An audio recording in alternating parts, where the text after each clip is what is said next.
अस्सलाम वालेकुम नाज़रीन, हाईटेक न्यूज़ के खबरनामे में आपका खैर मकदम है। मैं हूं नेहा खान। नजर डालते हैं आज की अहम खबरों पर। श्रीकाकुलम के एमएलए गोंडू शंकर ने कहा है कि वाईसीपी के 5 साल के दौरे हुकूमत में किसानों के लिए कोई आपाशी नहीं थी और फसल की कोई माकूल कीमत नहीं थी और किसान अनाज खरीदे बगैर पूरी तरह कर्ज में डूबे हुए थे। मंडल में अम्पुलू पंचायत के लिंगवाला सा लिफ्ट इरिगेशन में वामसुधारादाय नहर में पानी छोड़ा गया। साबिक वजीर जगदीश रेड्डी, साबिक एमएलए भिक्षमय्या गौड़, बीआरएस लीडर चिंतला वेंकटेश्वर रेड्डी और टंगा बालू ने प्रेस मीट की और इस दौरान साबिक वजीर एमएलए जी जगदीश रेड्डी ने कहा कि रियासत में कांग्रेस की हुकूमत आने के बाद अजीब सूरत हाल पैदा हो गई है और कहा कि अगर आपको लगता है कि किरण कुमार रेड्डी एक कमजोर हुकूमत है तो रेवंत रेड्डी एक गैर जिम्मेदार हुकूमत है। अगर कुत्ते गलियों में लोगों को काटते हैं तो तख्तों पर बैठे कुत्ते ऑपोजिशन को काटते हैं। 78वें यौम आज़ादी की याद में और हर घर तिरंगा मुहिम के हिस्से के तौर पर senior superintendent of police office Hyderabad city division C Ramakrishna ने commissioner of police Hyderabad Avinash Mohanty को कौमी परचम पेश करने की हिदायत दी है और हैदराबाद सिटी डिवीजन के मार्केटिंग एग्जीक्यूटिव कार्तिक ने मौलाना आजाद नेशनल उर्दू यूनिवर्सिटी के वी नरसैया पोस्ट मास्टर के साथ रस्मी तौर पर परचम हवाले किया है। 13 से 15 अगस्त तक मुल्क भर में मनाई जाने वाली हर घर तिरंगा मुहिम का मकसद हर शहरी में जज्बे हुब्बुल वतनी को जगाना है। मेयर गढ़वाल विजय लक्ष्मी का जेएचएमसी हेडक्वार्टर में गैर एलानिया मुआयना। मेयर विजय लक्ष्मी ने मुख्तलिफ हिस्सों में अमले की हाजिरी की हालत का जायजा लिया। मेयर ने उनमें से हर एक से पूछा कि वो किस वक्त आते हैं। इस मौके पर मेयर गढ़वाल विजय लक्ष्मी ने control room, CPRO, city general service centre और महकमे खजाना का मुआयना किया।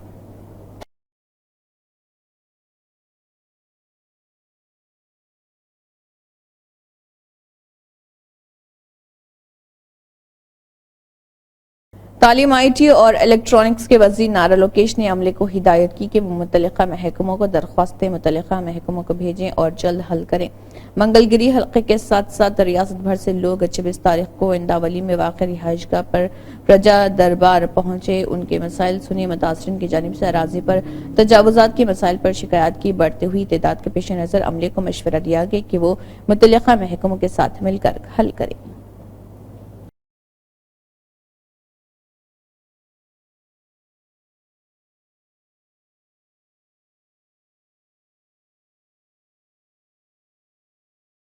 मुस्लिम यूनाइटेड फेडरेशन के सदर मौलाना खैरुद्दीन सूफी और मेंबरान ने टैंक बंड अम्बेडकर मुजस्समे पर एहतजाज करते हुए मरकजी हुकूमत से मुतालबा किया कि वो वक्फ बिल का नया तरमीमी एक्ट पार्लियामेंट में न लाएं क्योंकि ये बिल मुसलमानों की हिमायत नहीं करता, क्योंकि मुसलमान पहले ही बहुत पसमानदा है। आप जानते हैं कि हमारे सेंटर में बीजेपी सरकार ने एक वक्फ अमेंडमेंट बिल लाने की कोशिश शुरू कर दी है और उसमें सराहन ये कहा गया है कि जो आज़ादी के बाद से जो वक्फ एक्ट जो मुसलमानों के लिए था और जो वक्फ प्रॉपर्टी मुसलमानों के जो ना हक़ के लिए थी, जिन हमारे आबा और अजदाद ने उन ज़मीनात को, उन प्रॉपर्टी को मुसलमानों के लिए वक्फ किया था और उसके लिए क़ानून भी बनाया गया था और वक्फ प्रॉपर्टी में किसी हुकूमत के अमल दखल को खारिज किया गया था और उसकी निगरानी के लिए वक्फ बोर्ड का क़याम अमल में लाया गया था और तमाम इख्तियारात वक्फ बोर्ड को दिए गए थे। लेकिन ये मोदी सरकार वो तमाम क़ानून को बदलकर वक्फ बोर्ड से पूरे इख्तियारात छीन रही है और ये इख्तियारात ज़िले कलेक्टर को दिए जा रहे हैं और उस पर सितम ज़रीफ़ी ये है, हमसे ये कहा जा रहा है कि वक्फ बोर्ड में अगर जो है ना आज जो है ना मुस्लिम मेंबर है तो 2 गैर मुस्लिम होना चाहिए और ये भी कहा जा रहा है कि क़ब्रस्तानों और दरगाहों मसाजिद की कमेटी में भी गैर मुस्लिमों को शामिल करना चाहिए। तो ये हमारे साथ सरासर जुल्म है। अगर हम थोड़ी देर के लिए इस बात को मान भी लेते हैं तो क्या हमको मंदिरों की कमेटी में मुसलमानों को लिया जाएगा? क्या देवस्थानम की कमेटी में मुसलमानों को लिया जाएगा? क्या इंडोमेट में जो ना मुसलमानों को लिया जाएगा? ये नहीं ले सकते हैं। तो यहाँ पर सरासर मुसलमानों के साथ नाइंसाफ़ी की जा रही है, मुसलमानों की जायदाद को हड़पने की कोशिश की जा रही है। और ये भी कानून में कहा गया है कि अगर किसी ज़मीन पर वक्फ लैंड पर 12 साल अगर कोई कब्जेदार है तो वो उसका मालिक होगा। तो अब इसके साथ ये बता दो आप कि अगर सरकारी लैंड पर भी कोई कब्जेदार है तो उसको मालिक तस्लीम कर लेंगे आप, उसको मालिक तस्लीम कर लेंगे। तो ये भी होना चाहिए, क्या नर्म जो है ना मुसलमान दिखे, तकलीफ़ देने के लिए हम ही दिखे, हमारी जायदाद को हड़पने की कोशिश की जा रही है। इंडोमेट में कितनी ज़मीन है उस पर तुम्हारी तवज्जो क्यों नहीं है? ये मोदी सरकार की एक तरफा कार्रवाई है और ये मुसलमानों की मईशत को तबाह करना चाहती है। और यही वो मोदी सरकार है कि हमारे मदरसों की रीढ़ की हड्डी जो चमड़े का जो है ना वहाँ पर जो है ना कारोबार होते थे उसको रोक दिया गया और मुसलमानों के मदरसों पर पाबंदी लगाई गई। अब यहाँ पर वक्फ बोर्ड की ज़मीन को लूटा जा रहा है। हम खामोश नहीं बैठेंगे। हम तमाम जमातों से, तमाम सेकुलर आवाम से ये अपील करते हैं कि इस बिल के ख़िलाफ़ सड़कों पर निकल आइए। एयर कंडीशन कमरों में बैठकर एहतजाज करने से नहीं होता। हमको अपना हक़ मांगना नहीं है। उत्तर प्रदेश के वज़ीर आला योगी आदित्यनाथ ने लखनऊ में तक़सीम आफ़ात की यादगारी दिन के मौके पर मुनक़दा पार्टीशन डिज़ास्टर मेमोरियल खामोश पदयात्रा और खराज तहसीन के प्रोग्राम में हिस्सा लिया। मजहबी जुनूनियत की वजह से मादरे वतन की तक़सीम के इस अलमनाक सानहे में कुर्बान होने वाले तमाम बेगुनाह शहरियों को खराज अक़ीदत पूरा मुल्क तक़सीम के सानहे के सियाह बाब याद कर रहा। उन्होंने कहा कि मैं उन तमाम शहरियों से ताज़ियत करता हूँ जिन्होंने इस ज़ालिमाना, मकरूह और नाक़ाबिल बर्दाश्त तशद्दुद का मुशाहिदा किया। महाराष्ट्र के वज़ीर आला एकनाथ शिंदे ने रियासत के लोगों से अपील की है कि वो अपने घरों पर तिरंगा लहराएं और घर घर तिरंगा, हर घर तिरंगा मुहिम में हिस्सा लें। भारतीय स्वातंत्र्याचा अमृत महोत्सव आपण उत्साहात साजरा केला। आता हाच उत्साह, जोश घेऊन यंदाही आपल्याला हर घर तिरंगा अर्थात घरोघरी तिरंगा अभियान साजर करायचं आहे। देशभरात दिनांक 13 ते 15 ऑगस्ट या कालावधीत हे अभियान राबविण्यात येणार आहे। आदरणीय प्रधानमंत्री नरेंद्र मोदीजी यांच्या संकल्पनेतून आकार घेतलेल्या आणि गृहमंत्री अमित शहाजी यांच्या मार्गदर्शनाखाली या अभियानास गेल्या 2 वर्षात आपल्या राज्यातील जनतेने उदंड प्रतिसाद दिला आहे। आपल्या सर्वांच्या सहभागाने घरोघरी तिरंगा हे अभियान लोकचळवळ बनले। यावर्षी दिनांक 9 ऑगस्टपासूनच घरोघरी तिरंगा अभियानाचा शुभारंभ आपण मुंबईतील ऐतिहासिक ऑगस्ट क्रांती मैदानातून केलेला आहे। हुतात्म्यांना अभिवादन करून तिरंगा रॅलीनं या अभियानाचा शुभारंभ आपण केलेला आहे। राज्यातील प्रत्येक गावात, तालुक्यात, जिल्ह्यात हे अभियान मोठ्या प्रमाणावर राबवण्यात येत आहे। यावर्षीही तिरंगा यात्रा, तिरंगा रॅली, तिरंगा प्रतिज्ञा, सांस्कृतिक कार्यक्रम, तिरंगा कॅनव्हास, तिरंगा ट्रिब्यूट, तिरंगा मेळा, तिरंगा सेल्फी अशा विविध कार्यक्रमांचं आयोजन विविध ठिकाणी केलं आहे। या सर्व उपक्रमात आपण सर्वांनी सहभाग नोंदवावा असं माझं आपल्याला आवाहन आहे। दिनांक 13 ते 15 ऑगस्ट या कालावधीत राज्यातील जनतेने आपल्या घरांवर तिरंगा फडकवावा आणि ध्वजासोबतचा सेल्फी hargartiranga.com या वेबसाईटवर अपलोड करून आपला सहभाग नोंदवावा असं आवाहन करतो। आपल्या स्वातंत्र्य चळवळीतील हुतात्म्यांना, स्वातंत्र्य सैनिकांना हे नम्र अभिवादन ठरेल। यात आपण सहभागी व्हाल हा मला विश्वास आहे। याच विश्वासासह आपल्या सर्वांना या अभियानाच्या यशस्वीतेसाठी खूप खूप शुभेच्छा। जय हिंद, जय महाराष्ट्र।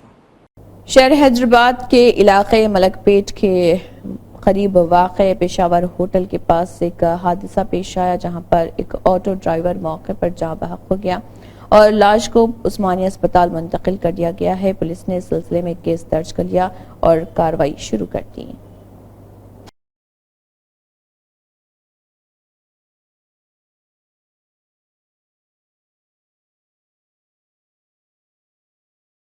बालापुर पुलिस ने पुरस्कार सफाकाना मुआहदा कत्ल केस को हल किया और मुलजिम को गिरफ्तार किया। तकनीकी शवाहिद और मखसूस मालूमात पर कार्रवाई करते हुए बालापुर पुलिस के अफसरान महेश्वरम जोन ने IT सेल और SOT रचाकुंडा कमिश्नरेट के साथ मिलकर कत्ल केस का पर्दाफाश किया और बालापुर PS के मुलजिम को गिरफ्तार किया। कंचनबाग का रोडी शीटर, ये हमारा मीरपेट में एक घर है, इधर भी ठहर रहे। उनका नेबर हमीद, उनसे थोड़ा एनिमोसिटी डेवलप हुआ। वो नेबर्स होते थोड़ा गड़बड़ उनका बीच में चल रहा है। उससे ज्यादा उनका एक वाटर प्लांट रखा। हमीद मेन अक्यूज वो दुबई में है, वो प्लान किया, वो किंग पिन वही है। वो इनसे ये लैंड में वो वाटर प्लांट रखा, उसका डिस्प्यूट क्या है बोलते, ये डिसीज रियाज है। रियाज बोलते हैं ये मेरा लैंड है, हमीद बोलते हैं ये मेरा लैंड है। वो डिफरेंट डॉक्यूमेंट्स उनका बीच में कुछ लफड़ा चल रहा है, वो उसमें ये वो दोनों के बीच में ये कॉन्फ्लिक्ट बढ़ गया। इसी के लिए उनको मारने के लिए, थोड़ा टेरराइज करने के लिए वो यूपी से वेपन ले आके वो वेपन से उनको अटैक करके और उनका अटैक करने के समय थोड़ा दूसरा लोगों को मदद भी ले लिया। सलीम उनका फ्रेंड्स को, ब्रदर को लेके, और इसमें 8th इवनिंग को रात में मर्डर किया। मर्डर करने के बाद ये पूरा लोग इधर से एस्केप हुआ। Then we followed technical evidence से वो लोगों को पूरा पीछे करके वो क्या मूवमेंट है उनको पता होने के बाद वो पैसे लेने के लिए एक इधर फार्म हाउस में आया। उस समय में एक्यूज को हम अरेस्ट किया। इससे एक इम्पोर्टेंट गैंग वो पूरा नया तरीका से एक डॉन बनने के लिए कोशिश कुछ कर रहे हैं। मैं दुबई से ऑपरेट करता हूँ बोल के कुछ नया चीज करने के लिए प्लान किया। वो एंटायर थ्रॉटल किया वो एक्टिविटी को, पूरा गैंग को हम अरेस्ट किया और 2 आदमी वो उनको वेपन दिया। उनका वो उधर यूपी में है, उनको भी ले आएंगे। उसके ऊपर तो ऑलरेडी केसेस है। हाँ, उसका भी ऑलरेडी केसेस है। ये तो डिसीज तो ऑलरेडी वो लाइक राउडी शीटर है। अक्यूज के ऊपर भी केसेस है, वो मारपीट वाला केसेस है और ये लैंड रिलेटेड इश्यूज में भी इन्वॉल्व हो रहे हैं।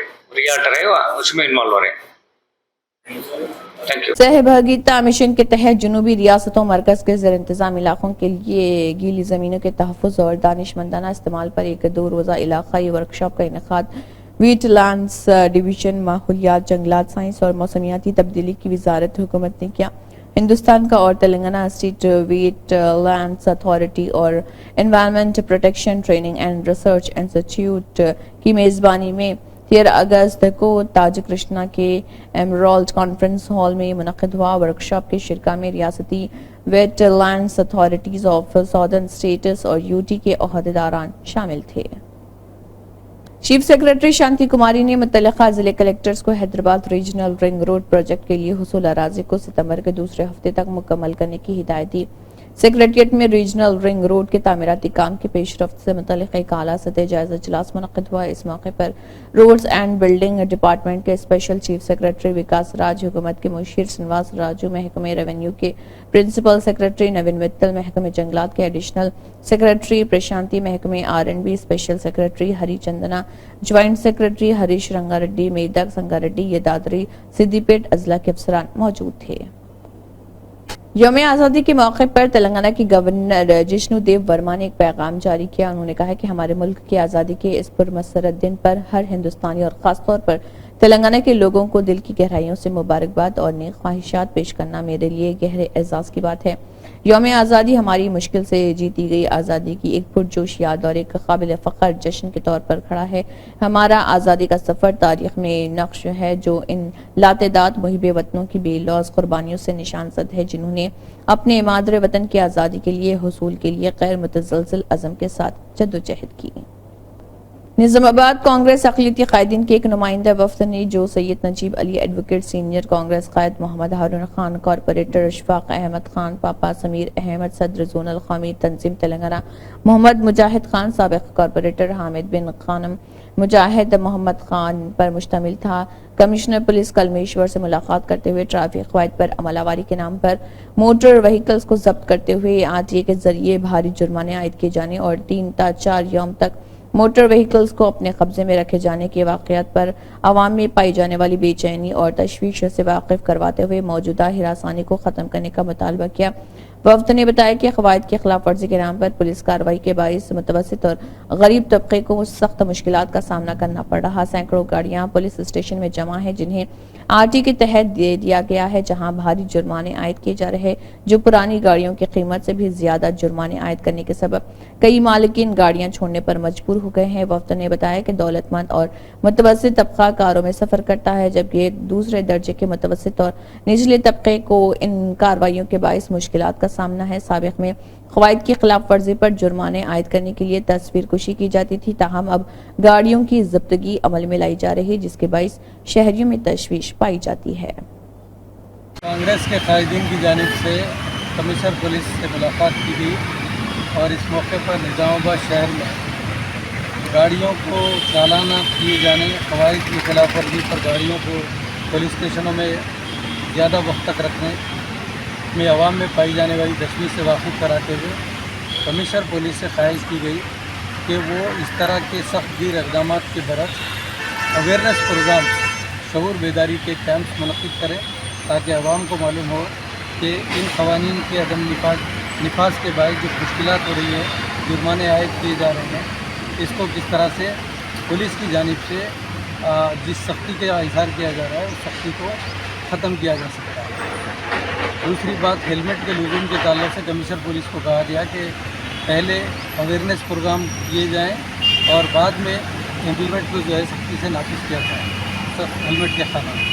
तीसरी चीज़, शहर के बाबन साहब पहाड़ी और डेयरी फार्म और पूरे उधर के सलम इलाकों के अंदर कमिश्नर पुलिस से मुतालबा किया गया कि वहाँ पर एक आउटपोस्ट का फौरी क़याम होने का लगाया जाए। चौथी बात, किले की मस्जिद के गेट पर बार बार बाज़ फ़िरक़ा परस्त तनासिर की जानिब से वहाँ पर ज़ाफ़रानी रंग किए जाने की तरफ मुतवज्जह करते हुए वहाँ पर जो मस्जिद कमेटी ने 6 अगस्त को जो कंप्लेंट दिया है उस कंप्लेंट की बुनियाद पर उनके ख़िलाफ़ कार्रवाई करने का भी मुतालबा किया। कमिश्नर पुलिस ने तयक़ुन दिया कि निज़ामाबाद के अंदर ट्रैफिक चालानात और कवायद की खिलाफ वर्जी के सिलसिले में जो सख्तियाँ आवाम को झेलनी पड़ रही है उसको मज़ीद आसान बनाया जाएगा और जो आरटीओ के अंदर जो है आरटीए को भिजाकर जिन गाड़ियों की को चालानात डाले जा रहे हैं, बहुत ज़्यादा चालानात डाले जा रहे हैं, उसके सिलसिले में भी रोड ट्रांसपोर्ट अथॉरिटी से बातचीत की जाए। और जहाँ तक किले के गेट का सवाल है, उन्होंने वहाँ पर कैमरेस फौरी तौर पर लगाने की हिदायत दी और वहाँ पर शख्सी तौर पर उन्होंने कहा कि वो मॉनिटरिंग करें।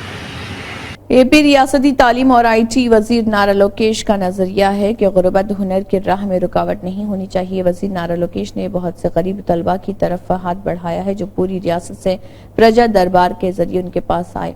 हाल ही में लोकेश ने 2 बासलाहियत लड़कियों की मदद की जिन्हें अमेरिका में यूथ एक्सचेंज प्रोग्राम के लिए मुंतखब किया गया था। चीफ मिनिस्टर चंद्रबाबू नायडू ने दोनों लड़कियों को 1 लाख रुपए की माली इमदाद और लैपटॉप हवाले किए। मजलिस के सदर बैरिस्टर असदुद्दीन ओवैसी ने मीडिया से बात करते हुए यूपी के चीफ मिनिस्टर पर ऐसे जुराइम को उजागर किया जहां मुल्जिम या तो मुसलमान हैं या यादव, और मध्य प्रदेश हुकूमत ने बुद्धेश कुमार वेद को विदिशा के कलेक्टर के तौर पर तब्दील कर दिया है, जिसकी वजह से मजहबी तशक्कुस को लेकर तनाज़ा खड़ा हो गया है। देखिए मजलिसी सदर बैरिस्टर असदुद्दीन ओवैसी ने क्या कहा। देखिए, ये जो स्टेटमेंट है उत्तर प्रदेश के मुख्यमंत्री का, ये इस बात को बताता है कि वो free and fair by election नहीं चाहते उत्तर प्रदेश में। इसलिए कि चुनाव कराना यह संविधान की आर्टिकल 324 के तहत इलेक्शन कमीशन ऑफ इंडिया की जिम्मेदारी है।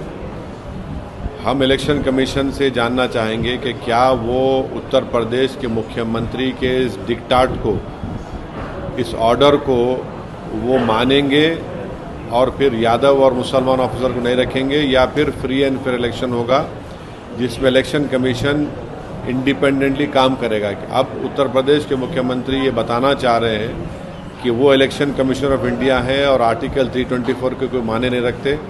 वो ये भी कह रहे हैं कि अब इलेक्शन फ्री एंड फेयर नहीं होगा, क्योंकि वो कोई पॉलिटिशियन, कोई मुख्यमंत्री, कोई प्रधानमंत्री इस बात को तय नहीं कर सकता कि कौन सा ऑफिसर रहेगा नहीं रहेगा, तो इलेक्शन कमीशन तय करेगा। अब इलेक्शन कमीशन से हमारी अपील है कि जब मुख्यमंत्री ने ये बता दिया कि ये दो समुदाय के लोगों को वो नहीं रखना चाहेंगे, तो अब इलेक्शन कमीशन के ऊपर एक बहुत बड़ी जिम्मेदारी है कि वो उत्तर प्रदेश के मुख्यमंत्री को गलत साबित करें और ये जो 10 बाई इलेक्शन होंगे उसको फ्री एंड फेयर करवाएं। आपको लगता है कि इस तरीके से कोई कास्ट या फिर कोई रिलीजन को लेकर खासकर अफसरों के बारे में टिप्पणी करना? तो ये देखिए, जब गवर्नमेंट ऑफिसर होता है तो वो गवर्नमेंट ऑफिसर होता है, वो तो किसी कास्ट को या किसी रिलीजन को वो रिप्रेजेंट नहीं करता है, वो एक गवर्नमेंट का एम्प्लॉय होता है। और मुख्यमंत्री का ये कम्युनल बिहेवियर है कि वो गवर्नमेंट एम्प्लॉयज़ को भी अपने कम्युनल चश्मा लगाकर देखते हैं, तो ये तो उनका हमेशा से ही बर्ताव रहा। तो इससे ये मालूम होगा कि इससे मालूम होता है कि मुख्यमंत्री कितना नफरत करते हैं उन समुदायों से जिनका इन्होंने जिक्र किया है। विदिशा वाले पे अगर आप बात करें, मामले को देख रहे हैं आप, उस पर प्रतिक्रियाएं भी आने लगी है, आपने जो ट्वीट किया उसको? देखिए, मैं जो शुरू से हम जिस बात का खदशा का इजहार कर रहे थे कि जब वहाँ के कलेक्टर ने ये कहा कि 1950 के ASI का गज़ीट है जिसमें मस्जिद है, और संघ परिवार के ऑर्गेनाइजेशन ये चाहते थे कि वहाँ पर मस्जिद में ASI प्रोटेक्टेड जो मॉन्यूमेंट में जिसमें गज़ीट में मस्जिद है वहाँ पर पूजा करें, और वो कलेक्टर नहीं सुना तो उस कलेक्टर का बीजेपी की सरकार ने ट्रांसफ़र कर दिया। इसको आप जक्स्टपोज कर देखिए कि प्रेजेंट वक्फ बिल में कलेक्टर को ये पावर दिया गया है कि वो डिसाइड करेगा कि एक कोई प्लेस ऑफ वर्शिप या प्रॉपर्टी वक्फ है या नहीं। अब जबकि कलेक्टर को आप शिफ्ट कर दे रहे हैं क्योंकि उन्होंने संघ परिवार के ऑर्गेनाइजेशंस की बात को नहीं माना, तो हमारा जो एप्रीहेंशन और खदशा है कि अगर ये बिल लॉ बनेगा तो हर कलेक्टर हर मस्जिद को बोलेगा ये मस्जिद नहीं है और गवर्नमेंट प्रॉपर्टी डिक्लेयर करके उस मस्जिद को डिमोलिश भी कर सकते या उस मस्जिद पे नमाज बंद कर सकते, उस दरगाह में जो उसके जो उसूल हैं उसको ख़त्म कर सकते, कब्रस्तानों को घोषित कर देंगे ये गवर्नमेंट प्रॉपर्टी है। तो कलेक्टर को जो पावर्स वक्फ बिल में दिया गया है जो बिल्कुल गलत है, उसकी एक बेहतरीन मिसाल कल विदिशा में हम देखे कैसे उस कलेक्टर ने नहीं माना तो गवर्नमेंट ने उसको शिफ्ट ही कर दिया। मुझे अब तो खैर स्पीकर साहब ने हमको मेंबर बनाया, मैं उनका शुक्रिया अदा करता हूँ। JPC बनेगी, उसका टर्म्स ऑफ रेफरेंस अभी नहीं मालूम, जब मीटिंग होगी तो हम उस पर कैसा बोलेंगे।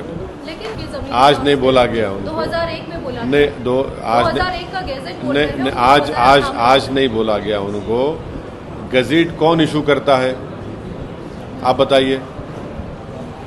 नहीं, गज़ीट कौन इशू करता है? वक्फ बोर्ड तो इशू नहीं करता गज़ीट, सर्वे कमिश्नर सरकार का होता है। सर्वे कमिश्नर सरकार के पैसों से सर्वे करके रिपोर्ट देता है, उस रिपोर्ट को प्रदेश की सरकार गज़ीट इशू करती है।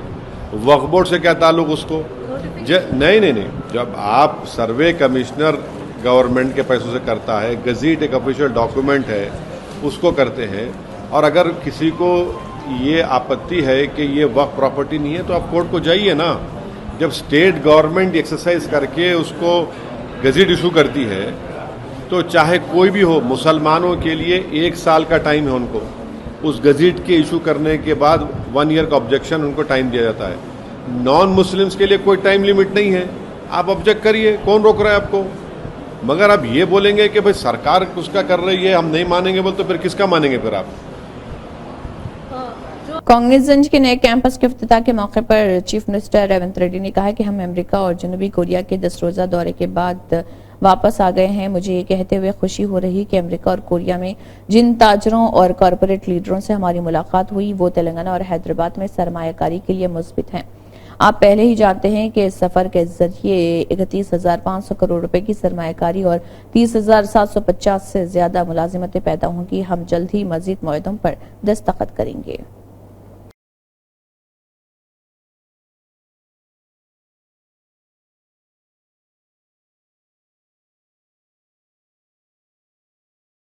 एक और कत्ल का वाकया पेश आया है जहां पर राजू नामी 50 साल शख्स को बेदर्दी से गला घोंटकर मार डाला। मुलजिम ने कत्ल के बाद बराह रास्त नारसिंगी पुलिस स्टेशन में खुद सुपुर्दगी अख्तियार कर ली। पुलिस ने फौरी तौर पर जाए वक़ूफ पहुंचकर वहां का मुआयना किया। लाश को उस्मानिया अस्पताल मुंतकिल किया गया। मुकदमा दर्ज कर लिया गया है और पुलिस तफ्तीश कर रही है। बताया जा रहा है कि यह कत्ल खानदानी झगड़े की वजह से हुआ था।